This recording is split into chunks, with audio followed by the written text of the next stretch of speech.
नमस्ते। आज हम एक बहुत ही दिलचस्प इन्वेस्टमेंट पिच को डीकंस्ट्रक्ट करने वाले हैं, जिसका नाम है आयुर्भूमि। अब देखिए, ये कोई टिपिकल जमीन या होटल का इन्वेस्टमेंट नहीं है। नहीं, ये एक बिल्कुल ही नई सोच है। तो चलिए इसके हर पहलू को ना खोल कर देखते हैं। तो कोई भी इन्वेस्टर सबसे पहले क्या पूछता है? सबसे बड़ा, सबसे जरूरी सवाल कि भाई पैसा यहाँ क्यों लगाएं? बैंक में क्यों नहीं, स्टॉक्स में क्यों नहीं, या किसी बढ़िया से होटल में क्यों नहीं? चलिए इसी सवाल की तह तक आते हैं, क्योंकि ये जो पूरा एनालिसिस है ना, वो इसी एक सवाल का जवाब देने के लिए बना है। और जवाब की शुरुआत होती है एक बिल्कुल नए कॉन्सेप्ट से। इसे कहा जा रहा है प्रिवेंटिव रियल एस्टेट। मतलब ये एक ऐसी प्रॉपर्टी है जो सिर्फ रहने के लिए नहीं है, बल्कि इसे डिजाइन ही इसीलिए किया गया है ताकि किसी की सेहत, किसी की वेलबींग बेहतर हो सके। सोचिए, एक बिल्कुल ही नए एसेट क्लास। तो उस बड़े सवाल का जवाब कि यहाँ पैसा क्यों लगाएं, वो जवाब टिका है 4 मजबूत पिलर्स पर। चलिए एक एक करके इन पिलर्स को देखते हैं और समझते हैं कि आखिर ये पिच इतनी अलग क्यों है। तो पहला पिलर है सही टाइमिंग। मतलब मार्केट में सही वक्त पर एंटर करना, या यूं कहें कि वेलनेस की इस लहर पर सवार होना। ये दरअसल एक बहुत बड़े कल्चरल शिफ्ट के बारे में है, जहां अब हेल्थ ही असली वेल्थ बन गई है। और इस अपॉर्चुनिटी का स्केल समझने के लिए जरा ये नंबर देखिए, $27.9 बिलियन।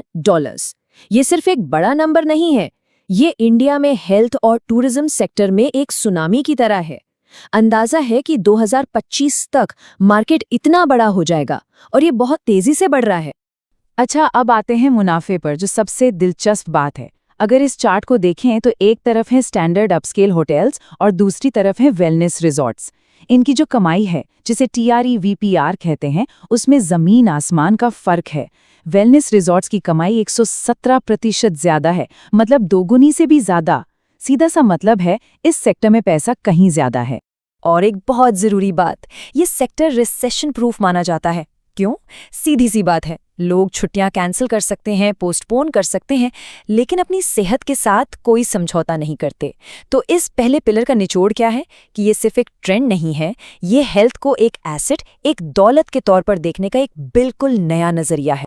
ठीक है, तो हमने देखा कि मार्केट सही है, प्रॉफिटेबल भी है, लेकिन किसी भी रियल एस्टेट इन्वेस्टमेंट में सबसे जरूरी चीज क्या होती है? बिल्कुल सही, लोकेशन, लोकेशन और लोकेशन। और यही हमें लेकर आता है हमारे दूसरे पिलर पर, सही जगह का फायदा, जिसे यहाँ अल्फा लोकेशन एडवांटेज कहा गया है। तो इस थीसिस का तर्क ये है कि लोनावाला या महाबलेश्वर जैसे जो मार्केट्स हैं ना, वो अब सैचुरेटेड हो चुके हैं। मतलब वहाँ भीड़ ही भीड़ है और दाम तो आसमान पर है। असली अपॉर्चुनिटी, असली मौका है तालिये, पाटन जैसी नई जगहों में, जहाँ ग्रोथ अभी शुरू ही हो रही है। ये कुछ वैसा ही है जैसे द नेक्स्ट बिग थिंग को वक्त से पहले पहचान लेना। और इस लोकेशन की सबसे बड़ी USP क्या है? ये देखिए, प्योर ऑक्सीजन, शुद्ध हवा। यहाँ का जो एयर क्वालिटी इंडेक्स है, AQI, वो 50 से भी कम है। पर्सपेक्टिव के लिए बताता हूँ, दिल्ली या मुंबई जैसे शहरों में ये अक्सर 300, 400 या उससे भी ज्यादा होता है। तो ये एक ऐसा हेल्थ बेनिफिट है जिसे आप नाप सकते हैं और जिसे शहरों में पैसे से भी नहीं खरीदा जा सकता। तो इन शॉर्ट, इस जगह के 3 बड़े फायदे हैं। एक, वर्जिन नेचर, मतलब अनछुई प्रकृति, जो यूनेस्को हॉटस्पॉट भी है। दूसरा, यहाँ झरनों और बैक वाटर्स के पास एक पहले से बना बनाया टूरिज्म इकोसिस्टम मौजूद है। और तीसरा, जो सबसे जरूरी है, वो है फर्स्ट मूवर एडवांटेज, यानी यहाँ सबसे पहले पहुंचने का फायदा। तो मतलब साफ है, ये सिर्फ एक खूबसूरत जगह नहीं है, बल्कि एक स्ट्रेटेजिक एसेट है। तो सही टाइम, सही जगह, सब ठीक है, लेकिन पैसा कैसे बनेगा? यहीं पर आता है हमारा तीसरा पिलर, जो इस प्रोजेक्ट का असली फाइनेंशियल इंजन है, एक बेहतर बिजनेस मॉडल। अब जरा इस टेबल को देखिए, ये बड़ी आसानी से समझाता है कि ये मॉडल एक नॉर्मल होटल से कितना बेहतर है। पहला पॉइंट, गेस्ट यहाँ औसतन 7 से 14 दिन रुकते हैं, जबकि एक होटल में मुश्किल से 1.5 दिन। दूसरा, यहाँ इनकम के 2 जरिए हैं, हॉस्पिटैलिटी और हेल्थ केयर, सिर्फ हॉस्पिटैलिटी नहीं। और सबसे बड़ी बात, एक वेलनेस गेस्ट एक नॉर्मल टूरिस्ट के मुकाबले 178% ज्यादा खर्च करता है। क्यों? क्योंकि वो सिर्फ एक कमरे के लिए पैसे नहीं दे रहा, वो एक पूरे ट्रीटमेंट, एक बेहतर जिंदगी के लिए पे कर रहा है। अब आते हैं आखिरी और शायद बहुत से इन्वेस्टर्स के लिए सबसे जरूरी पिलर पर, सेफ्टी, सुरक्षा। क्योंकि ये सब सुनने में तो बहुत अच्छा लगता है, पर क्या ये इन्वेस्टमेंट सेफ है? ये पिलर बताता है कि कैसे रियल एस्टेट को ही एक सेफ्टी नेट, एक सुरक्षा कवच की तरह इस्तेमाल किया गया है। इसके पीछे 3 मुख्य वजह हैं। पहली, ये एक हार्ड एसेट है, मतलब पैसा किसी कागज में नहीं बल्कि जमीन और बिल्डिंग जैसी ठोस चीज में लगा है। दूसरी वजह, इस इलाके में जमीन की कीमतें हर साल 15 से 20% तक बढ़ रही हैं। और तीसरी, गवर्नमेंट सपोर्ट। सरकार की नीतियां भी इसके हक में हैं, जैसे कि नया AUHS वीजा जो बाहर से मेडिकल टूरिस्ट को यहां लाएगा।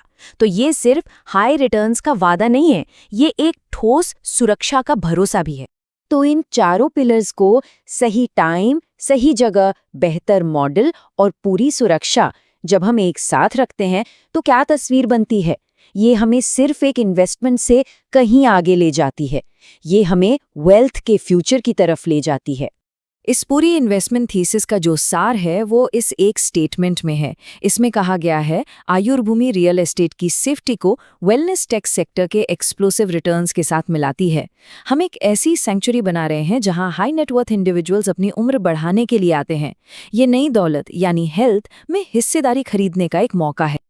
और ये पूरा एनालिसिस हमें एक बहुत बड़े सवाल पर लाकर छोड़ देता है। क्या आने वाले वक्त में दौलत का पैमाना ये नहीं होगा कि किसी के पास क्या है, बल्कि ये होगा कि कोई कितने समय तक हेल्दी और अच्छी जिंदगी जीता है? सोचने वाली बातें हैं ना?